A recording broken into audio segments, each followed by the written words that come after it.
नमस्कार श्रोते हो, दीपक रेगे कथाकथन चॅनलवर तुम्हा सगळ्यांचं मनापासून स्वागत. श्रोते हो, आज तुम्ही ऐकणार आहात सुनील वेदपाठक यांची कथा चंगळ.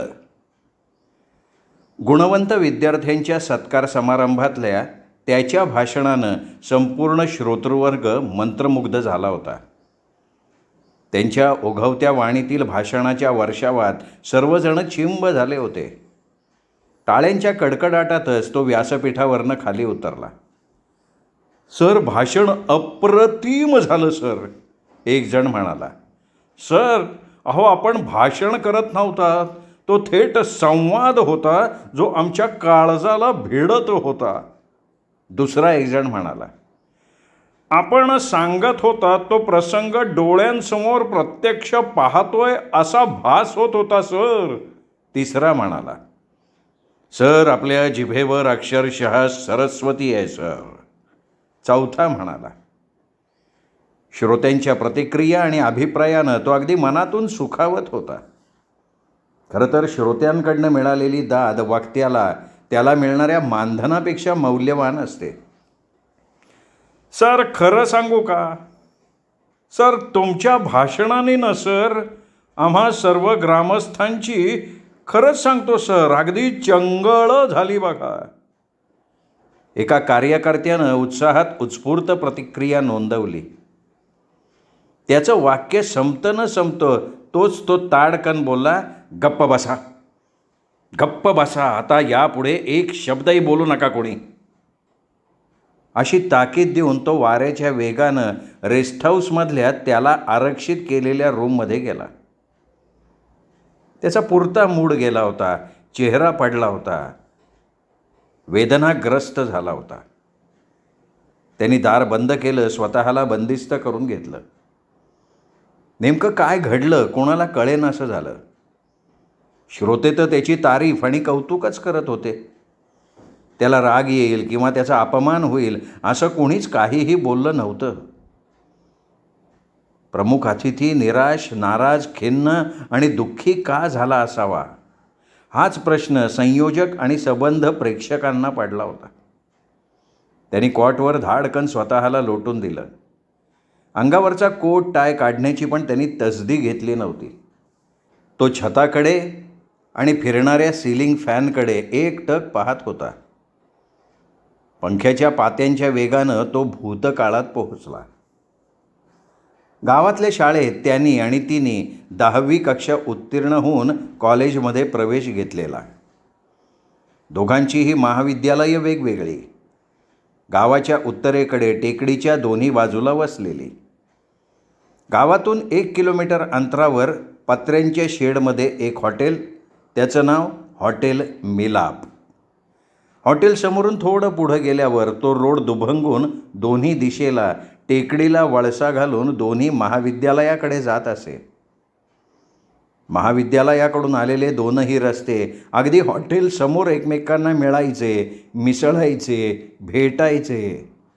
म्हणूनच कदाचित या रस्त्यांच्या भेटीवरनं हॉटेल मिलाप हे नाव प्रचलित झालेलं असावं. हॉटेल थोडं उंचावर, रोडलगत. मागे मोठमोठ्या झाडांची आणि फुलवेलींची दाटीवाटी. त्या झाडांच्या छायेतच टेबल खुर्च्या मांडलेल्या. जास्त संख्येनं कॉलेजच्या मुलामुलींचाच ग्राहक वर्ग त्या हॉटेलमध्ये असायचा. तिथेच त्यांच्या आपसात भेटीगाठी व्हायच्या, दोस्ती व्हायची. दोस्तीचं रूपांतर प्रेमात त्या हॉटेलच्या वास्तूत व्हायचं आणि आजूबाजूची झाडं, फुलं, वेली आणि मिश्राजी यांच्या साक्षीनं ते व्हायचं. कॅन्टीन मालक मनोज मिश्रा, ज्यांना सर्वजण मिश्राजी म्हणत. जर कधी कुणा मुलामुलीत भांडणं झाली तर तेच मध्यस्थी करून त्यांच्यातली भांडणं मिटवून टाकत. आजपर्यंत तिथे झालेली भांडणं फार टोकाला गेली किंवा त्यात पोलिसांचा किंवा कोर्टाचा प्रवेश झाला असं कधीही घडलेलं नव्हतं. तिथं निर्माण झालेल्या प्रेमाच्या मजबूत पायावरच अनेकांच्या संसाराचे इमले उभारले गेले होते. प्रथम ती नवविवाहित जोडपी आणि त्यानंतर त्यांच्या छोट्या मुलांना घेऊन मिश्राजींना आवर्जून भेटायला येत, त्यांच्यासाठी भेटवस्तूसुद्धा आणत. कदाचित या सगळ्या घटनांमुळे त्या हॉटेलचं मिलाप नाव अगदी सार्थ असल्याचं सिद्ध झालेलं. तो आणि ती दररोज सायकलवरनं कॉलेजला जात. त्यांचा मार्ग हॉटेल मिलापपर्यंत एकच असायचा आणि तिथून पुढे ते वेगवेगळ्या मार्गानं आपापल्या कॉलेजला जात असत. वास्तविक त्यांची दररोज नियमितपणे दृष्टभेट होत असे. स्मितहास्याचं आदानप्रदानही व्हायचं. परंतु दोघांना एकमेकांशी भेटण्याचा किंवा बोलण्याचा प्रसंग फार क्वचित यायचा. एकदा पावसाळ्याच्या दिवसात दोघेही कॉलेज संपून परत येताना अगदी हॉटेलजवळ पोहोचताच त्यांना पावसाने गाठलं. त्यांनी पावसातच हॉटेलमध्ये आसरा घेतला. हॉटेलमध्ये अगोदरच प्रचंड गर्दी आणि त्यात पावसापासून बचाव करण्यासाठी जमलेली अधिकची माणसं आणि विद्यार्थी. या दोघांना त्या हॉटेलच्या छोट्याशा शेडमध्ये धड उभं राहायला सुद्धा जागा नव्हती. मिश्राजींना त्यांची गैरसोय लक्षात आली. त्यांनी त्याच्या खुर्चीमागील बाजूला ठेवलेली एक छत्री त्यांना दिली आणि हॉटेलच्या मागच्या बाजूला असलेल्या झाडाखाली थांबण्याचा इशारा केला. छत्री घेऊन दोघंही झाडाखाली गेले. छत्रीवर पावसाचे टपोरे थेंब कोसळत होते. पावसाचा जोर थोडा कमी झाला की परत हवेच्या झुळकीनं झाडाच्या पानांवर थांबलेल्या पाण्याचा त्या दोघांवर जलाभिषेक व्हायचा.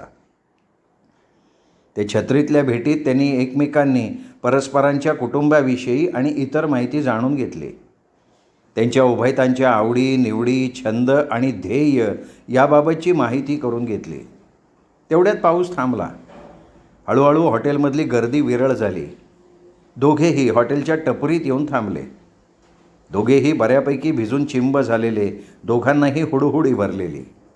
त्यांनी चहाची ऑर्डर दिली. वेटरनी वाफाळलेला गरमागरम चहा 2 काचेच्या ग्लासमधनं आणून दिला. खरं तर त्यांना त्यावेळी गरम चहाची खूप आवश्यकता होतीच. चहा पिऊन झाला. दोघे हॉटेलातनं बाहेर पडले, सायकल जवळ गेले. तेवढ्यात मागून मिश्राजी म्हणाले, अरे दोनों किस दुनिया में पहुँचे हो, मेरा छाता तो वापस किया करो. दोघेही भानावर आले. त्याच्या लक्षात आलं की छत्री त्याच्या हातातच आहे.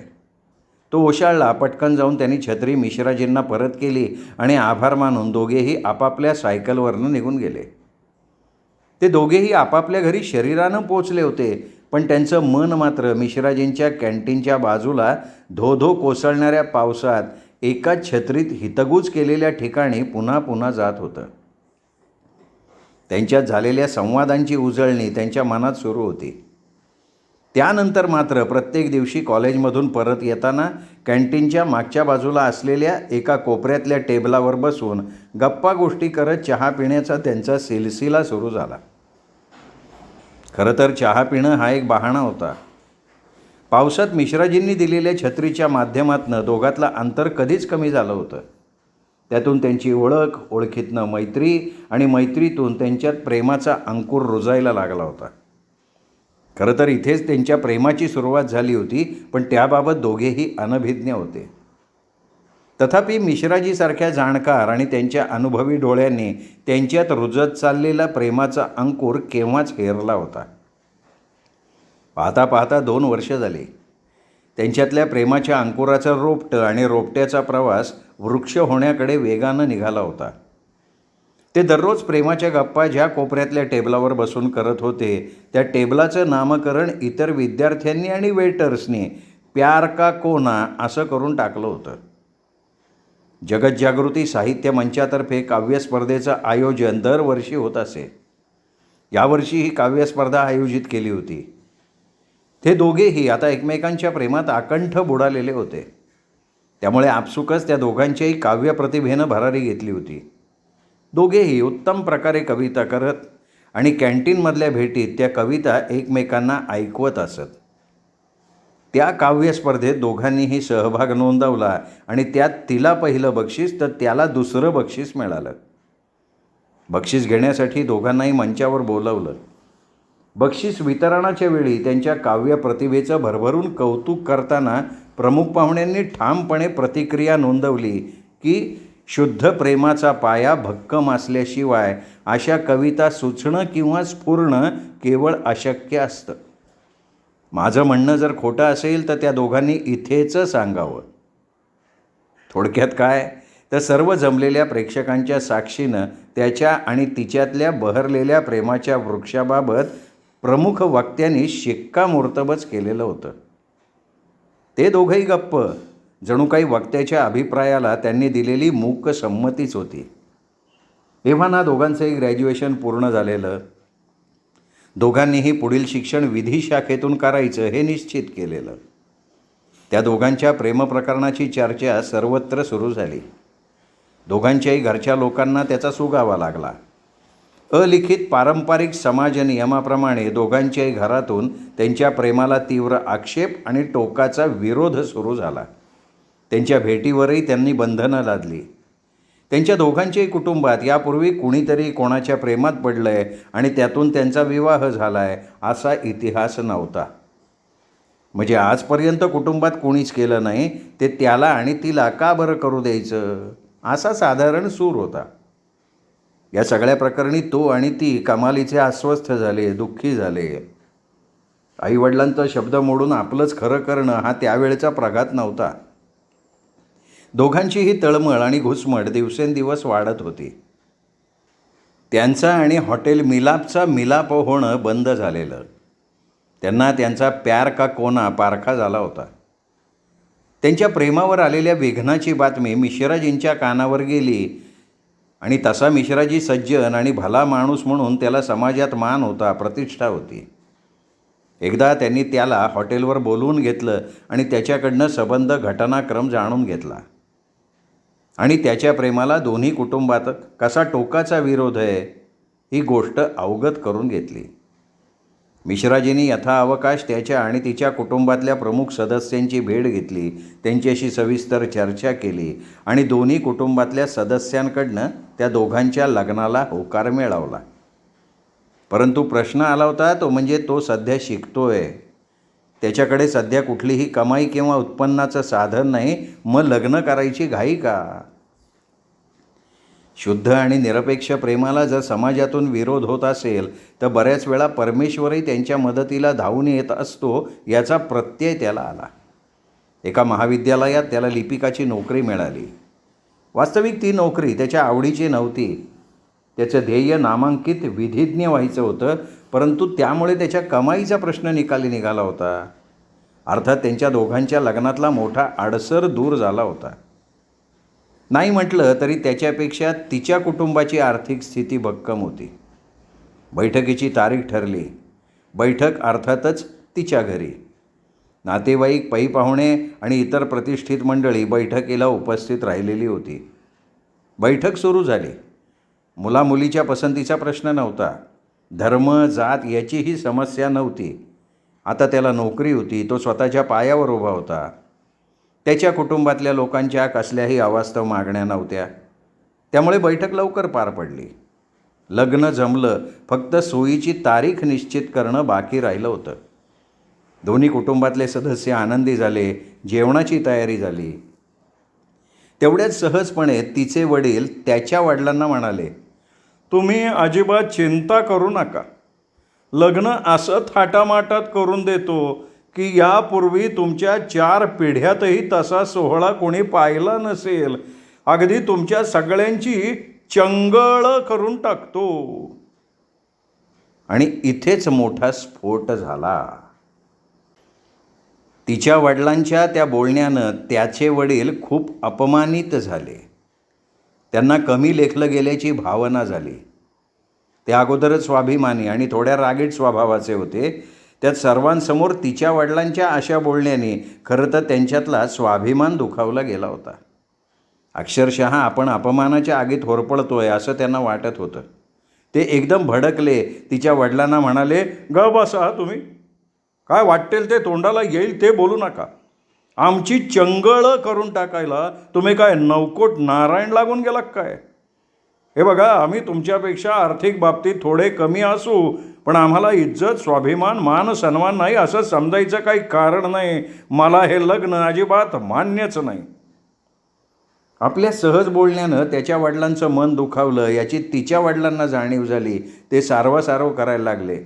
ते म्हणाले, अहो, तुमचा अपमान करावा असा हेतू नव्हता. वाटल्यास मी माझे शब्द परत घेतो, मला माफ करा, पण लग्न मोडू नका. त्याचे वडील संतापानं म्हणाले, अहो काय सहज काय, आवर्जून काय, हां? आपल्या बोलण्यानं इतरांचा अपमान होऊ शकतो याची थोडीसुद्धा जाणीव नसलेल्या माणसाशी मला नातेसंबंध जोडण्यात अजिबात रसच नाही आहे. इतर पाहुणे मंडळींनी त्याच्या वडिलांची समजूत काढायचा खूप प्रयत्न केला, पण व्यर्थ. त्याच्या वडिलांनी त्यांच्या बाजूकडच्या सगळ्या लोकांना बसलात काय, उठा इथून आणि निघा असं म्हणायला लागले. तेवढ्यात तिचे मामा हात जोडत समोर आले. त्याच्या वडिलांना विनंती करायला लागले, अहो ताटं वाढली आहेत, तुम्ही अन्नाचा अपमान नका करू ना. लग्न होईल नाही होईल, पण तुम्ही जेवल्याशिवाय जाऊ नका हो. त्याचे वडील परत तिच्या मामावर भडकले आणि म्हणाले, अहो तुम्हाला अन्नाच्या अपमानाची काळजी दिसतीये, पण आमच्या अपमानाचं काही वाटत नाही का? अहो जेवण काय, तुमच्या घरचं गोडभर पाणीसुद्धा आम्ही कोणी प्यावं एवढ्याही लायकीचे नाही आहात तुम्ही. वातावरण कमालीचं तापलं होतं. प्रकरण हाताबाहेर गेलं होतं. इतका वेळ तो आणि ती बाजूच्या खोलीत सोफ्यावर बसून भावी संसाराची इंद्रधनुष्यी स्वप्न रंगवण्यात दंग होते. ते बाहेर आले तेव्हा बैठकीचा हॉल रिकामा दिसला. सर्व पाहुणे मंडळी निघून गेल्याचं लक्षात आलं. बोलण्यावरनं झालेला प्रकार त्या दोघांच्या लक्षात आला. दोघांना नेमकं काय करावं, काय प्रतिक्रिया द्यावी हे कळतच नव्हतं. दोघांचेही चेहरे रडवेले झाले. त्यांनी खिन्न मनाने तिचा निरोप घेतला. अक्षरशः पाय ओढत ओढत तो घराकडे निघाला होता. आज त्याला त्याचं घर खूप दूर असल्याचं जाणवत होतं. रस्त्याच्या बाजूला असलेल्या देवीच्या मंदिरासमोरच्या कठड्यावर तो खिन्नपणे बसून राहिला. केवळ चंगळ या एका शब्दामुळे एवढं महाभारत होऊ शकतं? एकत्रित सुखी संसाराची स्वप्न बघणाऱ्यांची कायमची ताटातूट होऊ शकते याच्यावर त्याचा विश्वासच बसत नव्हता. त्याला त्याच्या वडिलांचा स्वभाव चांगलाच माहिती होता. तसे वडील खूप प्रेमळ आणि मायाळू होते. त्यांचा त्याच्यावर जीवही होता. ते प्रेमही टोकाचं करायचे आणि रागात आल्यावर द्वेषही तेवढ्याच टोकाचा करायचे. परंतु एखादी गोष्ट जर त्यांना आवडली नाही तर त्यांची समजूत घालणं प्रत्यक्ष परमेश्वराला सुद्धा शक्य नव्हतं. या वास्तवाचा त्याला अनेक वेळा अनुभव आला होता. त्यामुळे या विषयावर त्यांच्याशी कोणी बोलेल आणि ते ऐकून घेतील अशी दूरपर्यंत शक्यता नव्हती. परिणामी त्याच्या आणि तिच्या लग्नाच्या विषयाला कायमचा पूर्ण विराम मिळाला. चंगळ या शब्दाचा त्याला प्रचंड राग आणि तिटकारा आला होता. तो चंगळ हा शब्द त्याच्या मस्तकातच गेला होता. कुठेही वाचनात चंगळ हा शब्द दिसताच एकतर तो शब्द तो तात्काळ खोडून टाकायचा किंवा डोळे बंद करून टाकायचा. त्याच्या संग्रही असलेल्या पुस्तकात आणि शब्दकोशात ज्या ज्या ठिकाणी चंगळ हा शब्द होता तो शब्द त्यांनी गडद काळ्या मार्करने मिटवून टाकला होता. थोडक्यात चंगळ या शब्दाला त्यांनी त्याच्या आयुष्यातनं कायमचं हद्दपार करून टाकलं होतं. केवळ एका चंगळ या शब्दानं त्याच्या जीवनाचं वैराण वाळवंट केलं होतं आणि तोच शब्द आज एक प्रेक्षक त्यांनी केलेल्या भाषणाच्या अनुषंगानं वापरत होता आणि यामुळे तो संतापून विश्रामगृहाच्या खोलीत मन आणि मेंदू शांत करण्यासाठी पहुडला होता. डोक्यातले विचार शांत होत नव्हते. काही केल्यास चंगळ हा शब्द डोक्यातून निघून जात नव्हता. छताच्या फॅनच्या पात्याभोवतीच्या हवेत त्याला लक्षावधी चंगळ शब्द फेर धरून नाचतायत आणि हळूहळू सबंध रूममध्ये पसरतायत असा भास व्हायला लागला. पुन्हा पुन्हा चंगळ शब्द वापरणारे तिचे वडील आणि त्यावर भांडण करून टोकाची भूमिका घेऊन लग्न मोडणारे त्याचे वडील यांचे चेहरे त्याच्यासमोर अगदी खलनायकासारखे येत होते. चंगळ हा शब्द की त्याचे आणि तिचे वडील यापैकी कुठला खलनायक जास्ती क्रूर हा प्रश्न त्याचा मेंदू कुरतडत होता. श्रोते हो, तुम्ही ऐकत होता सुनील वेदपाठक लिखित कथा चंगळ. कथा कशी वाटली कमेंट करून जरूर कळवा. ही कथा आपल्या कथाप्रेमी मित्रपरिवारात नातेवाईकात शेअर करा आणि भेटत राहा दीपक रेगे कथाकथन चॅनलवर. नमस्कार.